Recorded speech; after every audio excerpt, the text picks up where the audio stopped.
I think a lot of you guys that listen to this podcast probably also follow Gare and I on Instagram. So you may have seen his post that he is taking a break from Bookstagram and books in general just to look at some health stuff that he just found out about.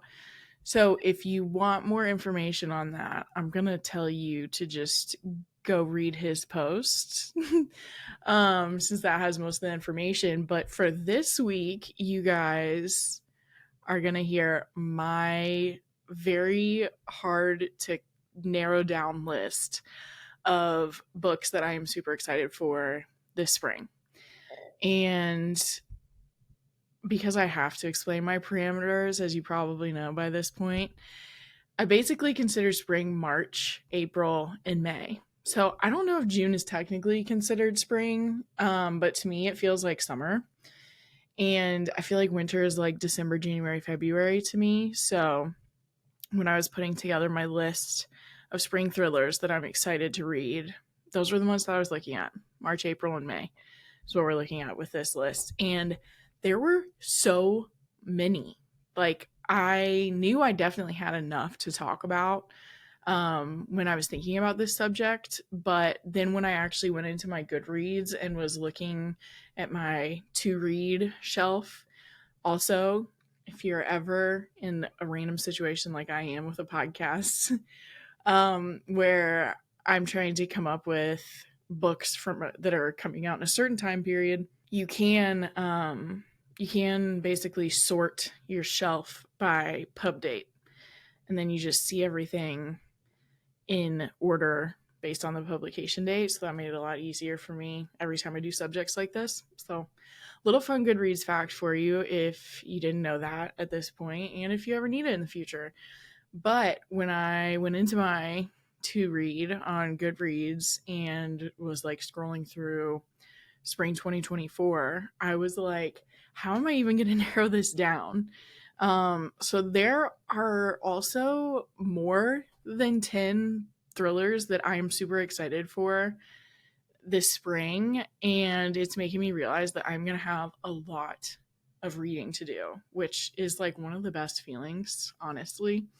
So I'm very okay with it. But for the record, there are other ones that I'm also excited for. And I think I kind of made the decision based off of like having a little bit of a variety of different types of thrillers. I mean, thrillers are thrillers. We all know that I struggle to really actually get out of the thriller genre. Um, but I think you'll see what I mean as we get into it. Like, there's some that are a little more actiony. There's some that are a little more sci-fi. Um, but I'm just excited for so many this spring. Um, I did have an icebreaker for this week, and I'm thinking that I'll just kind of pose it to you guys as the listeners. So I would love to hear your thoughts on this one. What was it that made me think of this? Actually, it was that I read multiple books in a row that were third person POV. And don't get me wrong, there are so many books that I have loved that are in third person POV. But what I was realizing is sometimes at the beginning of those books, it's a lot harder for me to like get into them. So like when it's first person and it's like you're like really, really in their head, really specifically, I feel like I get more into their world faster. And so it was making me realize I kind of have a preference for that. Now, there are so many books that I've read that I still really, really enjoy that are in third POV. So, like, it's not like it ruins a book for me at all. But when I had like multiple in a row, and it was after I'd like DNF'd one as well, and I started the next one, and I was like, damn it, this one's third person POV as well. I ended up loving it. So, and this one actually comes out in the summer, so I'll just like briefly talk about it. But it was Kill for Me, Kill for You by Steve Kavanaugh, which comes out July 20th. So it's very much a summer release. But his was third POV, and I very much enjoyed the plot and the wildness of Kill for Me, Kill for You. It is like a completely unique take on the strangers on a train concept. And since I have 10 other synopses and books to talk about, I won't totally go into that one. But if you are into like revenge and two people meeting up who both want revenge really badly against some people in their lives who have done things that are worth murdering them for, definitely check that one out. Add it to your TBR. It was wild. Like, the plot is absolutely unhinged and crazy, and it is just a really dark, bloody, crazy take on Strangers on a Train.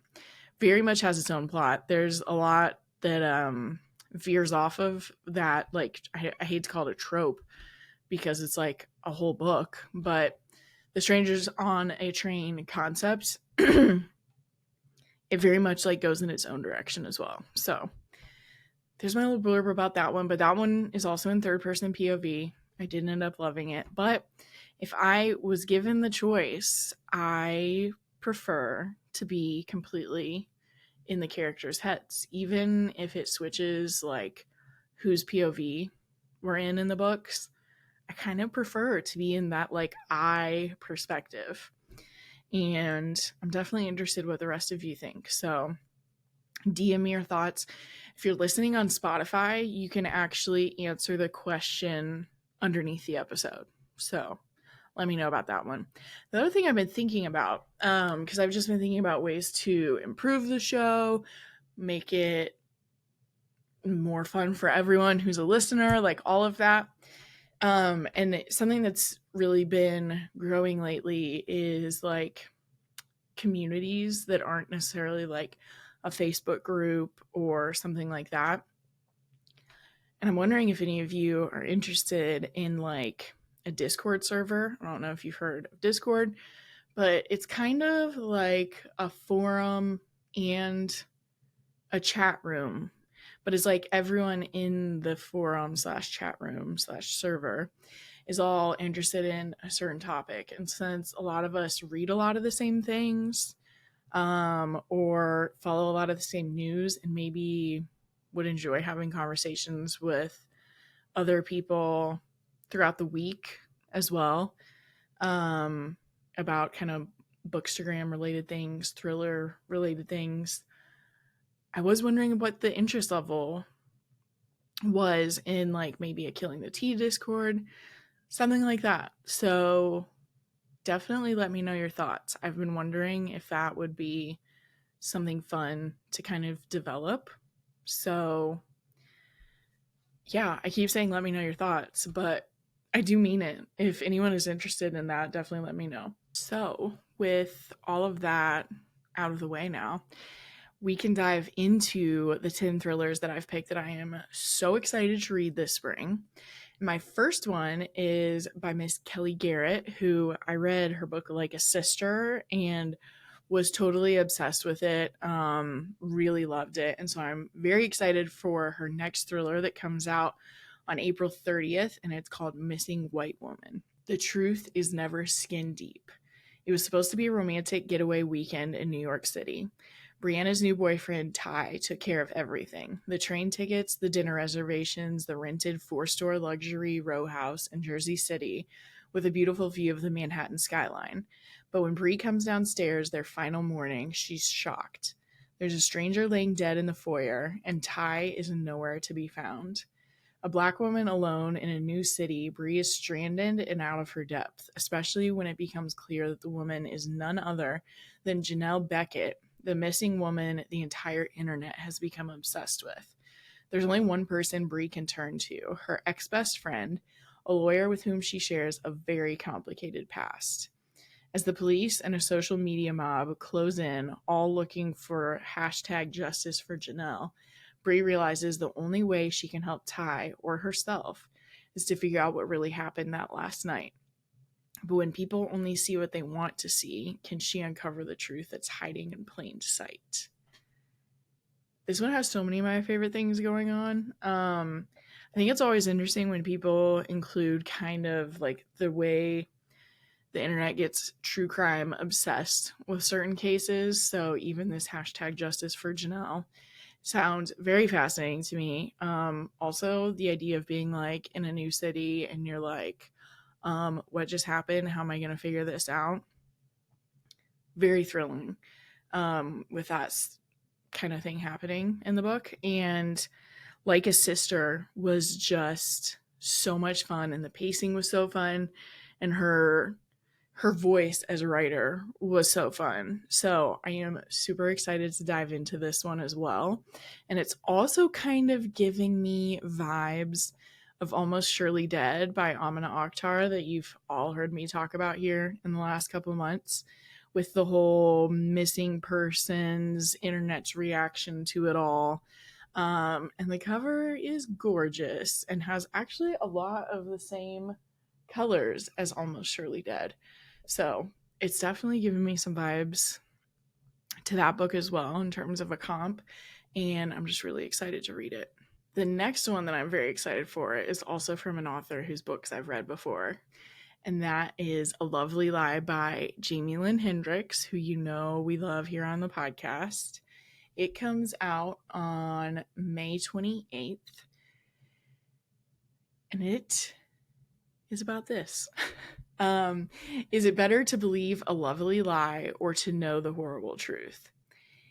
1999. The night of their senior picnic, Scarlett Russo and her best friend Pepper were involved in a car accident that left 2 of their classmates dead. Afterward, they lied to the police, protecting each other from the consequences. Then Pepper left town, and Scarlett never heard from her again. Now, 22 years later, Scarlett has buried that deadly incident deep in her mind and built a comfortable life for herself, working in a hotel on the west coast of Florida and raising her teenage son with her husband, Vince. Her peace is disrupted, however, when Pepper's daughter shows up with news of Pepper's death. Zoe is 21 and studying to be an investigative journalist. She has a cryptic letter from Pepper addressed to Scarlett that alludes to the events of that fateful night and Pepper's initial intentions to get an abortion. Now Zoe wants answers about her mother's past. Who is Zoe's father, and what really happened after that senior picnic? As Zoe continues to dig into the past, all of Scarlett's buried secrets threaten to rise to the surface. If you have not read Jamie Lynn Hendricks before, then I'm here to tell you, she is the queen of just like snappy suspense. Like her chapters are short. They all kind of have that like a little bit of a cliffhanger vibe to the end of it. Like it's always like, oh, and what does that mean? Like she is just so good at keeping the suspense really high all the way through the book. So I'm always excited for her books. She was one of my very first guests on Between the Lines for her first book, Finding Tessa. Actually, we talked about that last week. And I'm excited every single year to see what her mind comes up with. And this whole concept of like, it's very common in thrillers, but like someone's past coming back to like haunt them in the present. So fun. But I like this unique twist in the synopsis, at least. I have not read it yet, but I do have it on NetGalley, so I'm very excited. This unique twist that like the daughter of her friend who is involved in it with her is the one like coming back to her 20-ish years later. I really love that concept, and the fact that like the daughter is like an investigative journalist. I just feel like the suspense is going to be out of control on this one. So this next one that I'm really excited for, I saw one of my favorite authors, Rob Hart, post about this recently. I think he even posted about it when he was on jury duty, which is a very random detail, but it's what stuck in my mind. And he has written some of my favorite like sci-fi / action-y books. You've definitely heard me talk about The Paradox Hotel, which is like one of those books that I wish I could like completely forget so that I could reread it again without the knowledge of like what happens in the book. But he posted about this one, and it just sounds like everything I love about action thrillers, but also with kind of like playing with time as well. It is called The Man Who Saw Seconds by Alexander Boldazar, and it comes out on May 7th. And it is about Preble Jefferson. He can see 5 seconds into the future. Otherwise, he lives an ordinary life. But when a confrontation with a cop on a New York City subway goes tragically wrong, those seconds give Preble the chance to dodge a bullet, causing another man to die in his place. Government agencies become aware of Preble's gift, a manhunt ensues, and their ambitions shift from law enforcement to military R&D. Preble will do whatever it takes to protect his family, but as events spiral out of control, he must weigh the cost of his gift against the loss of his humanity. A breathless thriller that will keep you on the edge of your seat until the very last page.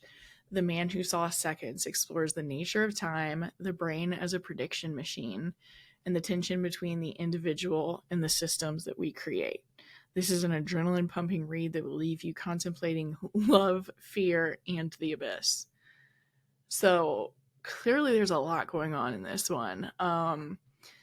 The cover is really, really, really cool. Very cool action cover. And I haven't, you know what I've been realizing kind of recently as I've been picking my next books to read, I haven't been reading as much action or like spy thrillers, and it was kind of just dawning on me that I kind of want to read some more of them, more than I have been.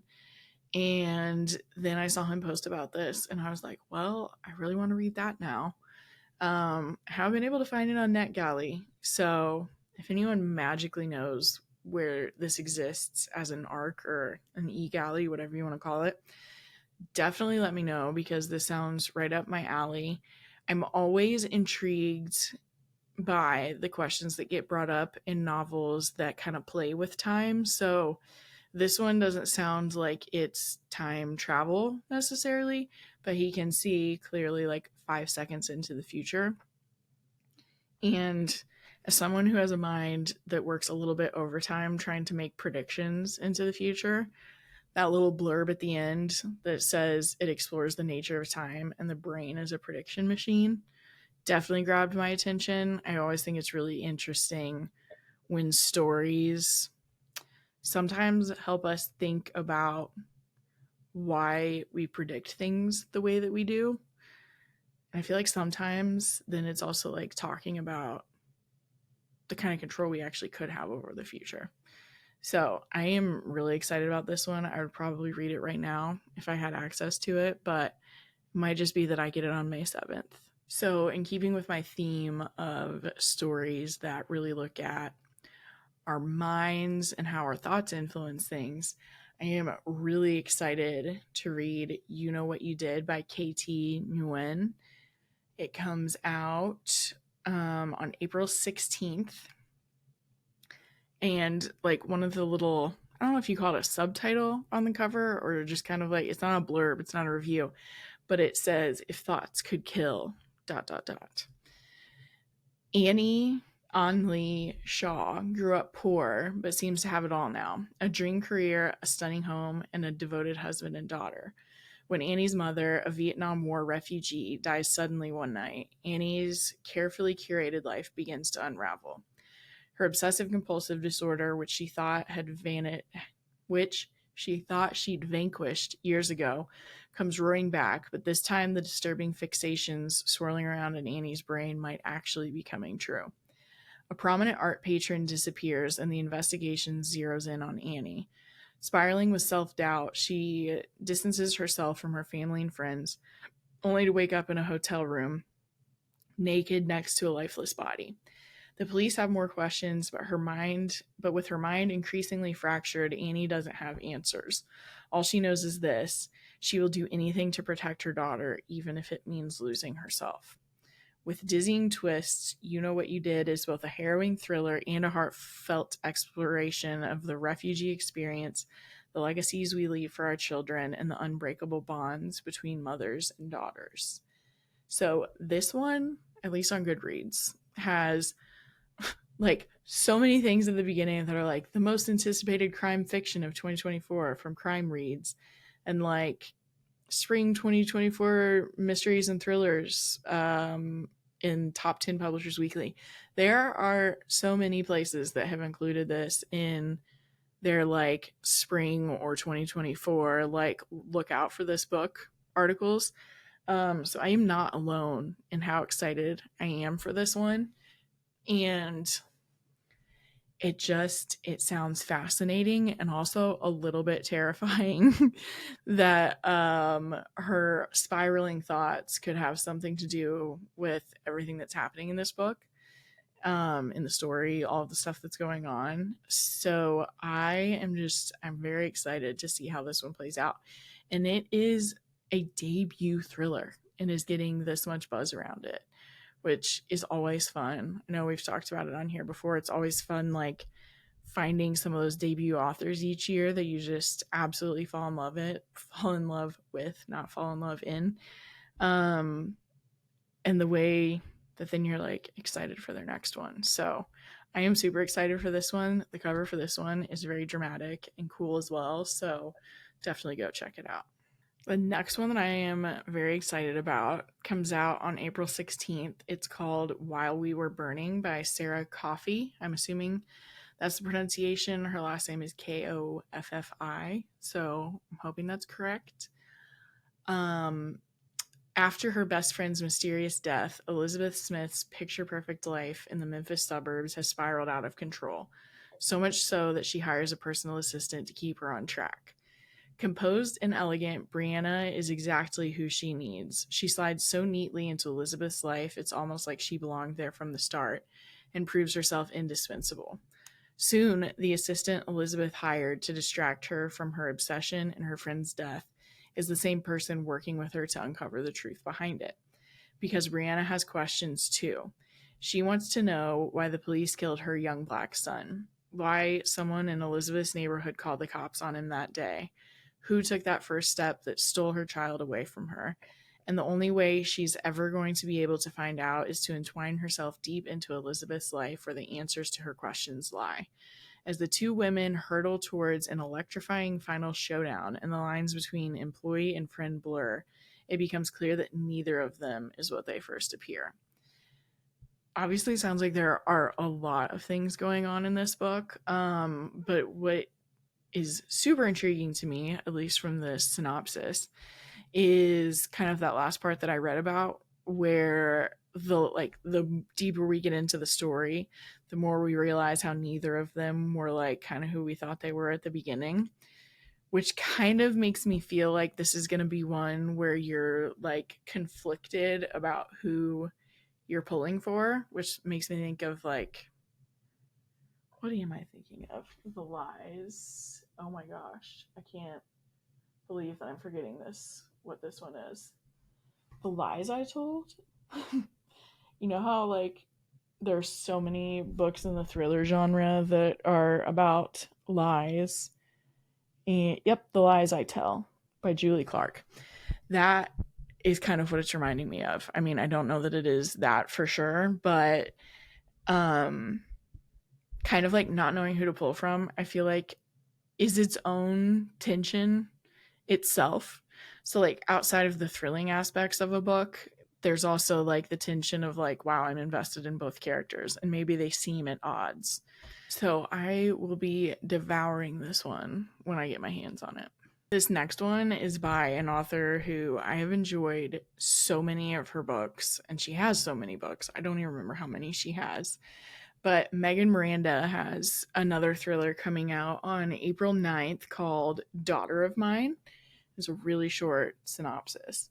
When Hazel Sharp, daughter of Mirror Lake's longtime local detective, unexpectedly inherits her childhood home, she's warily drawn back to the town and people she left behind almost a decade earlier. But Hazel's not the only relic of the past. A drought has descended on the region, and as the water level in the lake drops, long hidden secrets begin to emerge, including evidence that may help finally explain the mystery of her mother's disappearance.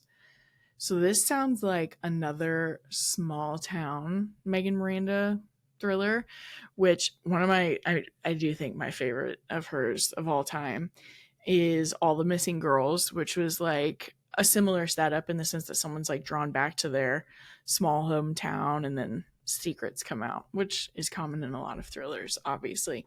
But this sounds like it's another one where small town politics are going to be a big part of it. And I feel like she does a really fantastic job of writing thrillers that do have all of the intricacies of small town life.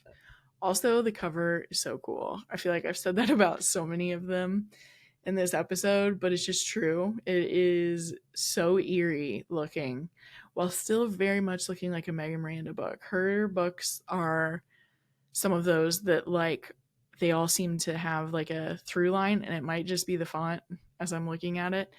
But I always love that. I think it's cool when authors' books like look pretty similar, like have things that tie them all together. So it also has the Megan Miranda touch to it. But I am super excited to go to Mirror Lake with Hazel Sharp. Another author who has just so many books out that I love and is also releasing this spring on April 2nd is Mary Kubica, and her book is called She's Not Sorry. An ICU nurse accidentally uncovers a patient's frightening past in this chilling thriller. Megan Michaels is trying to find balance between being a single mom to a teenage daughter and working as a full-time nurse. While on duty at the hospital one day, a patient named Caitlin arrives in a coma with a traumatic brain injury, having jumped from a bridge and plunging over 20 feet to the train tracks below. But when a witness comes forward with shocking details about the fall, it calls everything they know into question. Was Caitlin pushed, and if so, by whom and why? Megan has always tried to stay emotionally detached from her patients, but this time she mistakenly lets herself get too close until she's deeply entangled in Caitlin's and her family's lives. Only when it's too late does she realize that she and her daughter could be the next victims. This one sounds like it could go, I don't even know officially what direction it's going in. Obviously, Caitlin has some or multiple big secrets that led her to be in the hospital that night. But like where my mind goes is like there's so many different reasons that someone would want to like cover something up by attempting to make it look like someone attempted suicide. I'm using attempted a lot. Um, and knowing Mary Kubica and how her storytelling like plays out so often, I'm like, this could go in so many different directions, but it sounds so suspenseful and I mean a little bit scary, not like horror scary, but um the line about her and her daughter being in danger as well. I'm just really excited to see where this one goes. So without intending to, I have another author lined up who I have loved one of his previous books. So we've kind of got three in a row like that.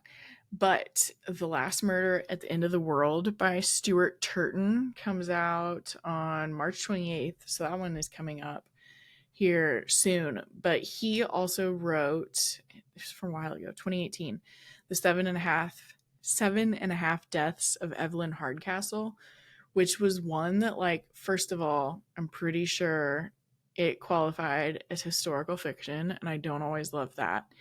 But it was like a looping one where like Evelyn Hardcastle basically keeps dying, but you're like reliving it and finding out different things. I can't even remember which character you're like finding everything out through, but I remember just like flying through that book. And that was like, I've always read quite a bit, but I've obviously started reading even more since joining Bookstagram and just being around even more books. But this was one of those ones where like I happened to see it.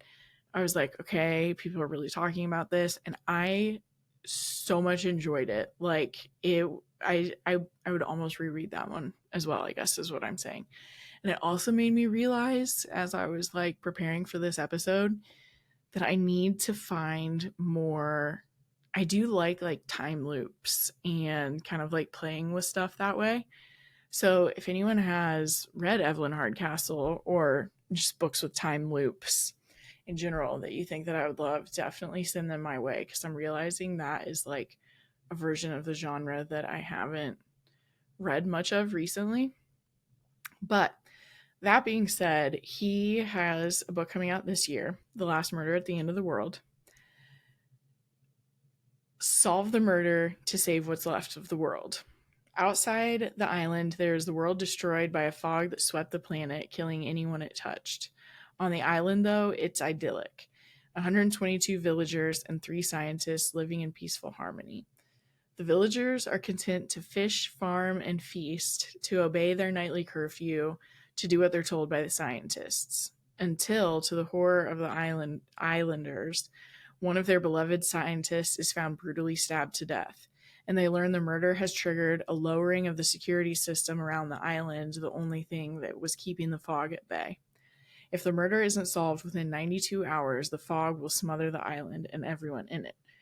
But the security system has also wiped everyone's memories of exactly what happened the night before, which means that someone on the island is a murderer and they don't even know it.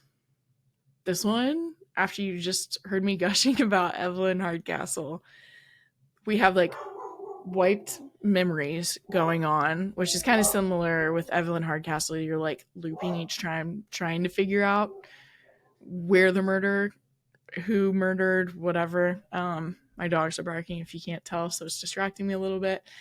So this one just sounds so intriguing to me. He did such a great job with Evelyn Hardcastle and like not making it feel repetitive, even though, as you can tell from the title, you go through kind of the same story and the same event 7 times.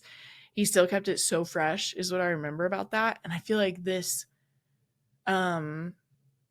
like plot, this approach to plot is like so unique, which always gets me really excited with thrillers, and has like the somewhat dystopian part of like the outer world is not going to be able to help in this case. And then obviously a very obvious ticking clock baked right into it, with the fact that if the murder isn't solved in 92 hours, the whole island is going to be smothered. So I am just so intrigued by everything about this. It feels very fresh and unique for the thriller genre, and I'm really excited to see where he goes with this one. I do have a thriller on my list for serial killer thriller fans.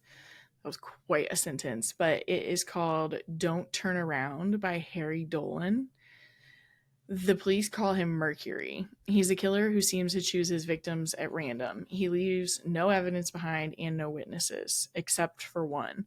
But what did she really see? When Kate Summerlin was 11 years old, she climbed out her bedroom window on a spring night, looking for a taste of freedom in the small college town where she was living with her parents. But what she found as she wandered in the woods near her house was the body of a beautiful young woman, the first of Mercury's victims. And before she could come to grips with what she was seeing, she heard a voice behind her, the killer's voice, "Don't turn around." Now, at the age of 29, Kate is a successful true crime writer, but she has never told anyone the truth about what happened on that long ago night.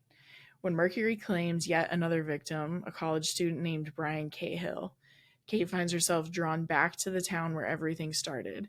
She sets out to make sense of this latest crime, but the deeper she gets into the story, the more she comes to realize that it's far from over. Her search for the truth about Mercury is leading her down a dark labyrinth, and if she hopes to escape, she'll have to meet him once again, this time face to face.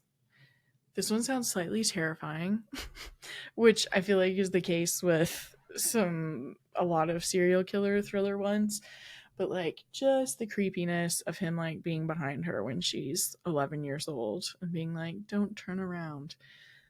I would be having nightmares about it forever. Actually, you heard me talk with Amina Akhtar about my sleepwalking and my strange sleep habits, and that is the one that scares me the most. Is sometimes I wake up in the middle of the night and I'm just so sure that there's someone behind me. So that's probably what this is tapping into. But this one sounds like there are a lot of things going on, possibly in different timelines, but obviously like stuff from her when she was 11 is going to matter for when she's 29. And I feel like it's a fun inclusion that she's a true crime writer who has never talked about basically her experience with a criminal. So it just sounds like it has a lot of fun thriller things going on. This last one is another one where I'm like so obsessed with the one other book I've read from this author, and it is When I'm Her by Sarah Zachrich Jen. I read The Other Me by her in 2021, and it's actually another thriller that plays with time, where like basically the main character walks through a door into basically a completely different life, and all of a sudden she has like 12 years of memories that aren't her own. And it was just, when I say I love sci-fi thrillers, that one is such a good example of the vibe that I enjoy in sci-fi thrillers. But her thriller that comes out on March 26th of this year is When I'm Her. Though polar opposites, Mary and Elizabeth are as close as they can be until the night Elizabeth makes an irrevocable mistake and leaves Mary to take the blame. Years later, Elizabeth seems to have forgotten that Mary exists, but Mary hasn't forgotten her. She follows Elizabeth's every move online, obsessed with paying her back for the betrayal that cost Mary her dreams. Now Mary has found a way to switch bodies with Elizabeth, and she's got a plan to steal her charmed life, her career, her looks, and her husband. They do say that living well is the best revenge. Or is it? The more Mary uncovers about Elizabeth's life, the more she realizes she may have made a deadly mistake, and she'll need the help of her worst enemy to stay alive. This is like one of the ones that I am saddest that I got declined for on NetGalley. Like, obviously, it just happens sometimes for all kinds of reasons, but like, I am like almost criminally excited for this one. It has some of my very favorite things in it. We have a revenge whatever plot line kind of happening here. We also, from the gist of it, it's kind of similar to what I was talking about, where you kind of don't know who you're pulling for. And so like you think you know, like, oh, this person's perspective is correct, and then you're like, oh, maybe this person's perspective is correct. So it has that going for it. And then obviously it's like, what does she find out when she kind of like takes over her life that is so deadly, and then forces her to have to like actually get the help of the woman whose life she tried to take over. I just feel like there's so many fun things at stake. And I feel like body switching typically kind of leans you a little bit into the sci-fi category. So again, this feels like everything I love about like my favorite kinds of like sci-fi thrillers. So if I've learned anything from compiling this list and rereading about all of these books that I've been looking forward to, it's that I am going to need a lot of reading time in March, April, and May. And like, then I already know there are tons in like June, July, August that I'm excited for too. But I definitely am going to be reading a ton this spring. And I'm definitely interested in any of the books that you guys are excited for this spring that I didn't include in this list. So definitely DM me if you have some of your own recommendations.